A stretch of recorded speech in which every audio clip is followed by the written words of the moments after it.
Mr. Yunus, it's absolute honor and pleasure having you here with us. Well, thank you. Thank you. Delighted to be with you. Sir, we're all fully aware of the great work you have done with Grameen Bank and building phenomenal solutions for SMEs and SOHO, and we all really applaud to the work you've been doing, which was replicated in more than 100 countries in the world, and phenomenal work you're doing right now in United Nations in support of women and supporting financial inclusions. Would you be able to share with us some of your wisdom and how the work you've been doing actually transforms right now people in the millions of countries? Thank you. Thank you. Thank you. I'm delighted to be with you. I'm very happy to see you all. And it's just to share my thoughts in this difficult time that we are passing through. On the one hand, we are depressed with the news coming all the time about the pandemic. Now the new variant is coming and spreading around the world. And at the same time, the global warming is a headline news for some time because of the COP26. And all these direct us to a terrible situation that we are facing right now. Particularly, the pandemic has shown how badly we are organized globally to address the global problems. When the pandemic came, we were hoping that this is a global problem. This is a global enemy attacking all the people in the world. So we'll be addressing it in a coordinated way, in a global way, in a combined way. It's a global enemy, and the entire world faces it with the total commitment to address it together. But that's not how it happened. We saw the very moment the pandemic started spreading, we saw the whole meat of global village disappeared. We have been talking about global village as a small world now. We know each other. Everybody's our neighbor. That's not how we looked when the pandemic came. We saw we are not a global village, but we are isolated islands, each one very distant from each other. So we don't care what happens to the next island, and we are busy with our own island. And that continued. And then when the vaccine came, we have been talking about how to make this vaccine available to everybody. And the scientists were telling us that if I cannot protect you, I'm not protected. But everybody forgot that. Everybody is busy to make their own vaccines available to them, their own people. And when the vaccine came, we pleaded that the patent for the vaccine should be removed, and intellectual property right should be waived. This should be made a people's vaccine or common good. Anybody, anywhere can produce it without any legal restriction. And we have pleaded it back and forth with all the leaders, but it didn't happen. They all wanted to make money out of the pharmaceutical company to making vaccines. So the profit became the supreme goal for the world rather than saving people. And I kept saying that, look, we have the knowledge to protect all the people in the world because we have the vaccine. That's the knowledge. But that knowledge has been kept as a prisoner behind heavy walls of profit. So the profit will not let it be available, knowledge available to everybody. So although the knowledge is available, we are so greedy, money, profit is becoming such a big objective for us, we ignore people's life to make big profit. And it remained a prisoner. It couldn't be done. And as a result, what happened? As a prisoner, only 10 lucky countries in the world, just 10, not even a dozen, 10 lucky countries in the world, they got whatever production capacity these companies have, 80% of that production went to these 10 countries. And the entire world, rest of the world, had to live with the 20%. And many countries couldn't even have 1% of their population vaccinated, 2% of the population vaccinated. Entire African continent, probably just about 5% of the population vaccinated right now. So this is how we behave with each other. So the multilateralism that we promoted all the time, suddenly looked very remote idea. It didn't help anybody anywhere. So everybody is selfish, trying to, the rich countries protecting their own people. Now we have the new variety coming in. Still, the awareness is not there to make sure that as long as people remain unvaccinated, nobody is protected anywhere in the world, no matter what. Not only the 10 countries got all the vaccines for themselves, they hoarded them. They just kept them even if they didn't need it. And as a result, many vaccines had to be abandoned because of the expiry of time. It couldn't be used in time, so they were just disposed of without being used at all. So that's the kind of system that we built. And then this is what took us to the idea how the wealth of the world is concentrated in these 10 countries. And that's the power that they gave. And the entire world, if you look at the world, all the wealth of the world is concentrated in few hands. Almost 1% of the total population of the world owns 99% of the wealth of the entire world. What a terrible news to share, that 1% population owning 99% of the world. Remaining 99% of the people in the world have to do with only 1% of the world. And this is not something fixed. This is also changing. Changing, the 1% getting more of the 99% of the world.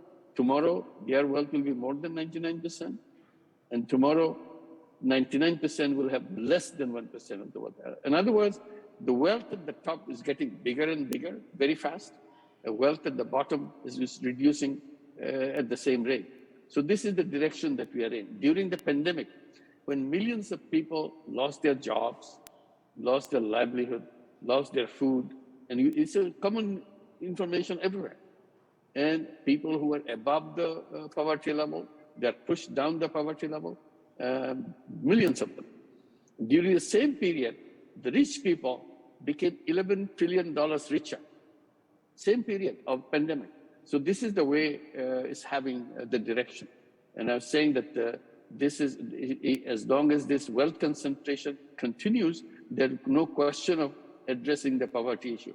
So poverty is only an outcome of the wealth concentration. If you concentrate the wealth at the top, the people at the bottom remain poor. And with the slightest disturbance in the system, they get pushed back into further down into the poverty situation. So poverty is increasing. I said, this is a terrible thing.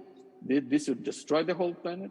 One thing is about the global warming, which we have very limited time for survival because we are on notice now.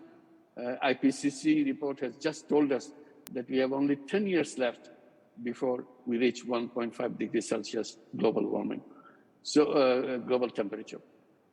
And this is what we are saying. We should be making sure that we reach 1.5 degrees Celsius only at the end of the century. The century is still way ahead of us. Now, even within 10 years, we are reaching the limit that we are trying to achieve by the end of the year. So after 1.5 degrees Celsius, life becomes extremely difficult. We are in the red zone, but nobody cares. COP26 didn't promise us anything. They're fighting with this tiny little thing, another tiny little thing, but not addressing the real issue. And I'm trying to remind everybody that our house, our planet, is on fire.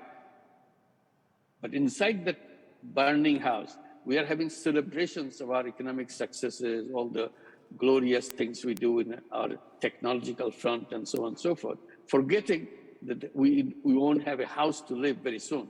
And we'll be out in the open, and very soon we'll be out completely. We'll be extinct from this planet.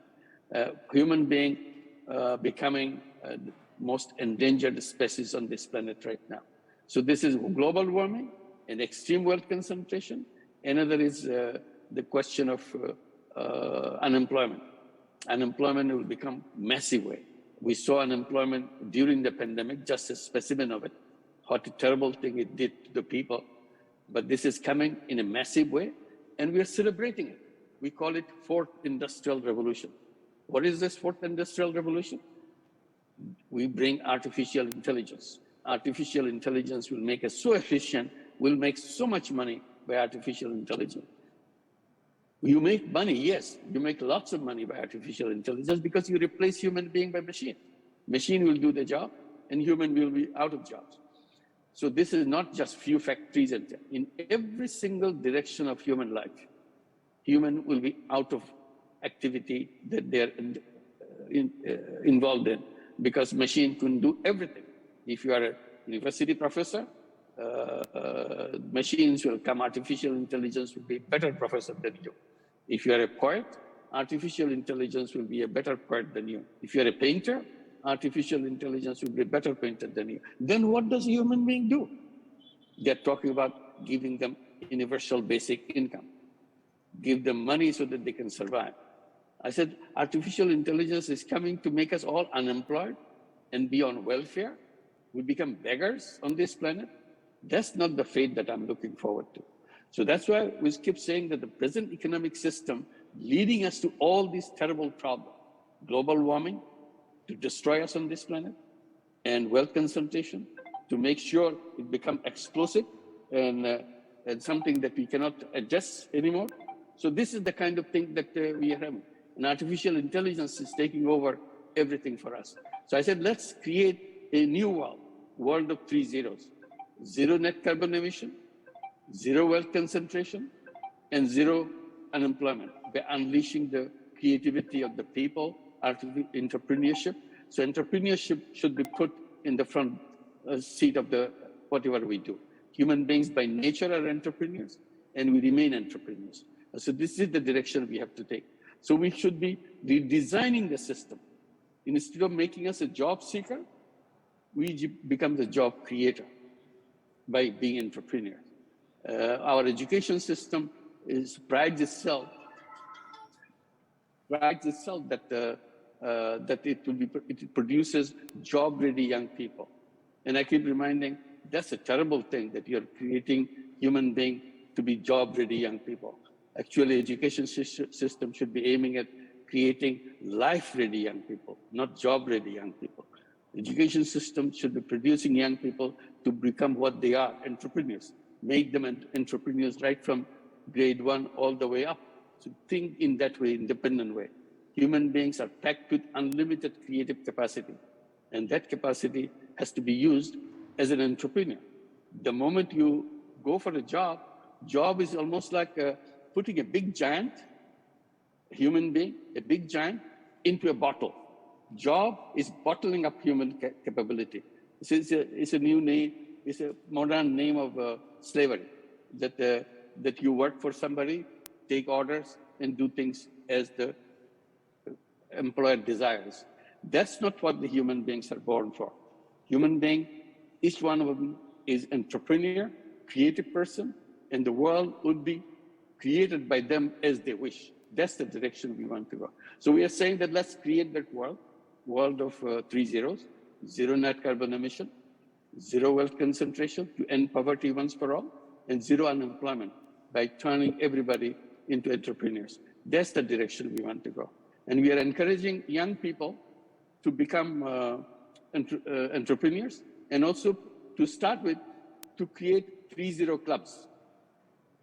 5 young people get together and form 3 zero club. I'm very happy that many young people from Azerbaijan has already created 3 zero clubs, and we are very happy to talk to them and hear their future, what they want to do, along with many other young people around the world. So we want to get young people get in touch with each other, because it's the world of the young people, because older people have failed in creating and protecting a planet, and young people have to take over, making sure that they create a world which they'll be proud of, and there'll be no global warming in that planet, there'll be no wealth concentration in that planet. Wealth and people would be living together, not separated from each other. Today, wealth is separated from the people. So we want to redesign the economic system by bringing them together and creating entrepreneurs and making sure we don't fall victim to the massive unemployment created by the, or which will about to be created by the artificial intelligence. So that's the direction we want to go, and young people can make it happen. And thank you very much for giving me this opportunity to share my thoughts with you.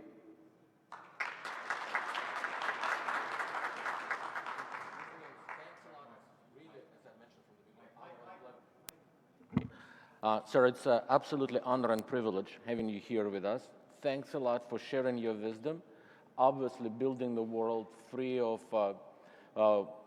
with the proper employment, with the proper ability for young people to engage in the workforce without global warmings are all the very important strategic directions we all as a human race needs to proceed. And it's absolutely impressive to hearing this guidance coming from you, sir. So thanks a lot. It's an absolute pleasure and opportunity. And never in my life I actually disagreed with Nobel laureate, but this time being a mathematician, please allow me to a little bit disagree with you specifically on the view of artificial intelligence and machine learning, because I'm one of the guys who are actually building artificial intelligence in a number of our countries. And we believe that contemporary AI is here not to replace human work and human people. It's here to deliver new instruments, especially in the emerging markets. The work which you've been doing with Grameen Bank would be mathematically improved and really enhanced if a proper artificial intelligence would allow you to provide very nice scoring and social engineering models to give a proper financial instruments to SMEs and SOHOs. And I strongly believe that proper artificial intelligence, and later on today in the forum we'll showcase you some examples of this work, actually enables SMEs and SOHO and young entrepreneurs to compete with the corporate entities, to deliver real value to the customers, and obviously to fight against this, what we call digital colonization, from 5 great American companies providing digital colonization to the other emerging markets in this field of social engineering, social networks, and all other digital instruments. But of course, sir, never in my life I disagreed with Nobel laureate. So, of course, thanks a lot for your wisdom, and it's absolutely fantastic having you with us and receiving your guidance. Thanks a lot, sir. Thank you very much. Thanks a lot. Thank you.